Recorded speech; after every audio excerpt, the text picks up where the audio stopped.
Hey, what's up? Anime Real Talk TV. Your boy Ziploc Gory, the Gory Knight, back here again on Anime Real Talk TV to do another review on a video game, like I promised. And this time it's about Ultimate Marvel vs. Capcom 3. Yes, one of the most liked and also one of the most hated games. Uh, reason why I say it's hated is because when they first announced Ultimate Marvel vs. Capcom 3, people were not happy with the game.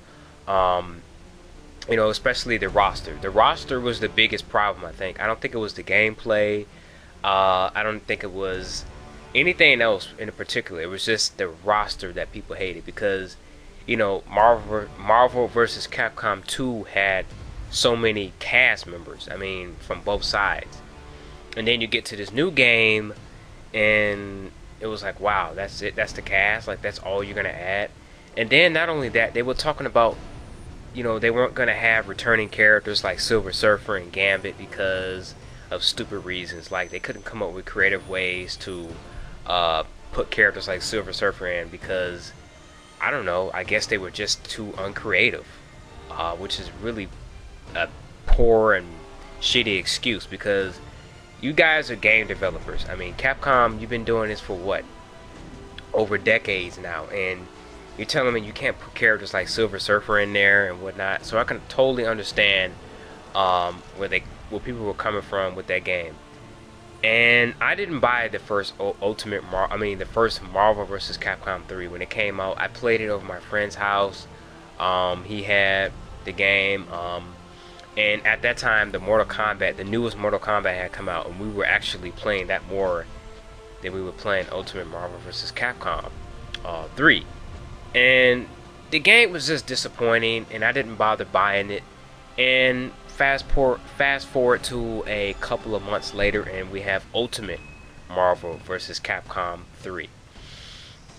And like I said, this really pissed people off because it's like, we already paid for this game, and now you're just adding a couple more characters, and you're gonna create an entirely new game, and now we have to possibly trade our old version in for this version. Now the thing about it is, this version is cheaper. Ultimate is cheaper, and which is good because, like I said, the fact that they actually went out and made a new game was just a terrible decision. They should have just made these characters DLC, or you know what? They should have took their time on this game and released it when it was ready to be released. Take your time on the game, put characters in that people want in, and release a game. And I guarantee you would have come out, it would have came out just a better product overall. Another problem with the first one is that a lot of people said that it was too easy to play. I don't mind that because the thing about me and gaming is that I'm in between. I would say I'm a hardcore gamer, but I'm not really because I don't really have time to play games 24/7. I have a job and shit, so I don't have time to play these games and go to stadiums and tournaments and shit like that, But I do like getting into the games and learning techniques and different combos and, this and that. But, that was just a major problem with this, is that why release another game? Just have these characters in stages as DLC. DLC has just become like a real problem as it is anyway, because it just gives the developers excuses to release unfinished material. I think even in the first I keep saying Ultimate, but in the first Marvel vs. Capcom 3, they had Jill Valentine, and she wasn't even finished. And then they released her for DLC, so that was like, wow, that's bad. But Ultimate Marvel vs. Capcom 3, I was on the fence about buying this game. I was like, I don't think I'm gonna buy it. I don't think I'm gonna purchase it. I don't even think I want to play it either, because it's just essentially the first game with new characters. But I caved in. It was cheaper, went ahead and got it, and I like the cast for Marvel more. The cast members they added were of course Nova, who's a badass, Rocket Raccoon, who's a badass, Iron Fist, which I was like, Hell yes, I love Iron Fist. One of my favorite Marvel characters, Doctor Strange, which was cool. Ghost Rider, which was awesome, and Hawkeye. I'm not the biggest Hawkeye fan. He's alright to me, but that's cool that they put Hawkeye in here. And it makes sense too. A lot of people were like, why are you putting a lame character like Rocket Raccoon and Hawkeye in here? And these are mainly people who are just gamers and they don't read comic books, so they think these characters are just lame, just because of the outward appearance. Hate to break it to you, but you're wrong. Rocket Raccoon is a pretty awesome character. If you read Guardians of the Galaxy, he's a really cool character. Hawkeye is also another cool character. I know a lot of people were talking about how lame Hawkeye is and whatnot. He's just there to fight alongside of the Avengers. But he's actually a pretty decent character on his own. So you really can't say that the character is bad and whatnot, that he sucks.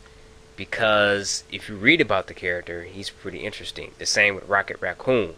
I don't think anyone else had a problem with any of the other characters that were added, like Nova or Doctor Strange or Iron Fist.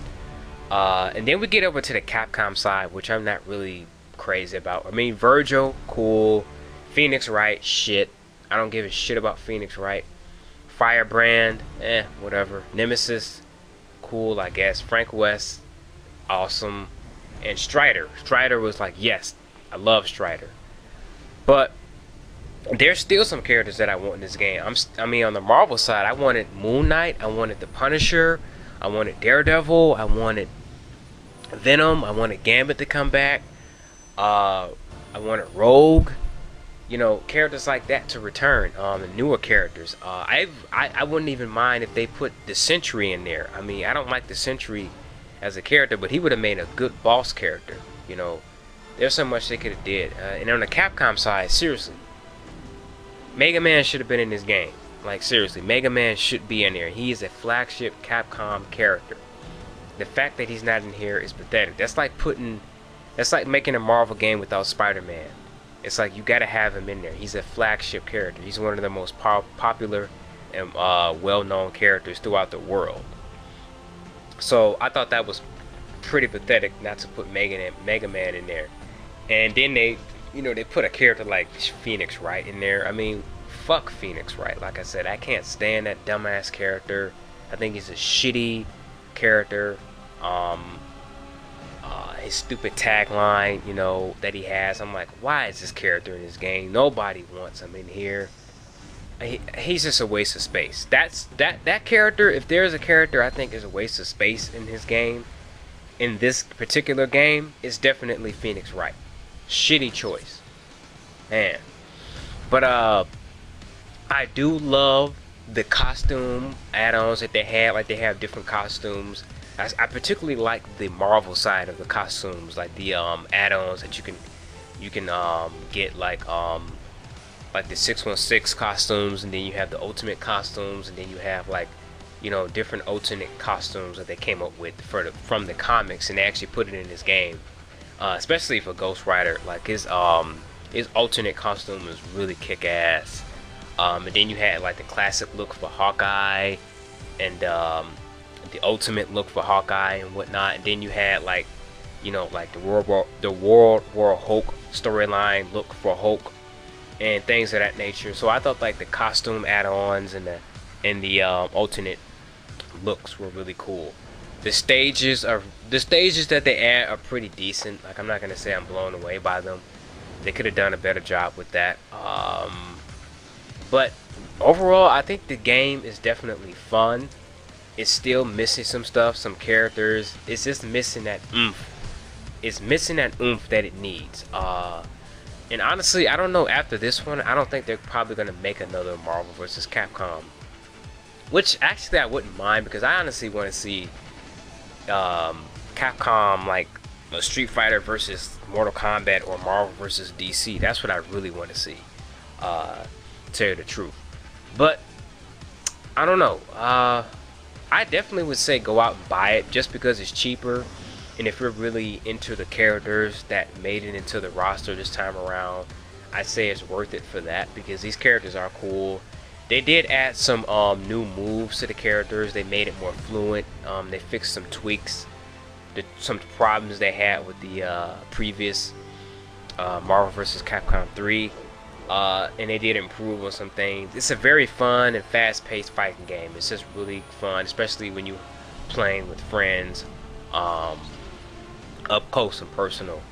Because I don't have the online thing, and I don't like to play online just because my internet's fine. It's just that people online take shit too seriously, and it's like, you know, it just becomes like homework to play these games online with different people because they take it so seriously. They want to bet on shit, you know, they want to put money down and whatnot. It's like, whatever. I just want to play a fun game with some people online, not, you know, making it to a big, huge argument and whatnot. You know, they start calling each other names and all of that bullshit. But that's really all I have to say about it. I think it's well improved over the first one that they came out with, but still it's missing some stuff. They could have done a lot more. You know, they could have took a lot more time on this game, because this game was going to make money regardless. I mean, people were looking forward to this since the 90s. You know, they wanted a new game to come out for this franchise because the Marvel vs. Capcom 2 was so popular and people were just anticipating this. And when they announced the trailer and showed it, it was like, oh shit, it's coming back. And then when it came back, it was like, wow, that's really not what I expected. I mean, you really can't say people had too high expectations, because the expectations were really kind of low, because, I mean, we expected a lot more, and we didn't really get that. My two favorite characters, though, for the add-on are definitely, I'm going to have to say Virgil and Ghost Rider for me. Those two characters are really cool, fast-paced, badasses. Like I said, I wanted more characters in here from both Capcom and Marvel, but what can you do, you know? So with that being said, I'm going to leave this video off. I will talk to you guys on the flip side, and if you guys like more videos like this, I will review more fighting games, because those are my favorite genre in video games. And Bloody Days, Gory Nights. Catch you guys on the flip side. I'm out. Peace.